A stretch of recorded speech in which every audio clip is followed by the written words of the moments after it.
గోధుమ పిండి కొమ్ములని ఇలా ఓసారి చేయండి. టేస్ట్ అయితే చాలా బాగుంటాయి. 2 కప్పుల గోధుమ పిండి, 2 స్పూన్ల రవ్వ, ఉప్మా రవ్వ, కొద్దిగా సాల్ట్ ఏసుకొని 2 స్పూన్ల నూనెతో కాగబెట్టి ఏసుకొని మనం తగినన్ని వాటర్ ఏసి మెత్తగా పిసుక్కొని ఒక 10 నిమిషాలు పక్కకుంచుకోవాలి. ఇప్పుడు స్టవ్ అంటు పెట్టి కడాయి పెట్టుకొని అందులో కప్పున్నర బెల్లమును మనం ఒక పావు కప్పు వాటర్ ఏసి కొంచెం ముద్ద పానకం వచ్చేదాకా ఆనకం పట్టుకొని ఇలాచి పొడి, ఒక స్పూన్ నెయ్యేసి అంతా కలిపి దాన్ని పక్కకుంచుకోవాలి.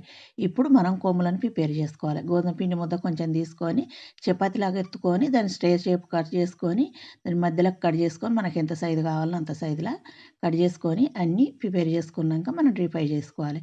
డీప్ ఫ్రైకి ఆయిల్ పెట్టేసుకొని మంచి గోల్డ్ కలర్ వచ్చేదాకా వీటిని చక్కగా ఫ్రై చేసుకొని ఒక గిన్నెలోకి తీసుకోవాలి. తీసుకున్నాక ఇప్పుడు మనం బెల్లపు సిరప్ ఉంది కదా ఆనకం, అందులో వేసి అంతా కలుపుకోవాలి.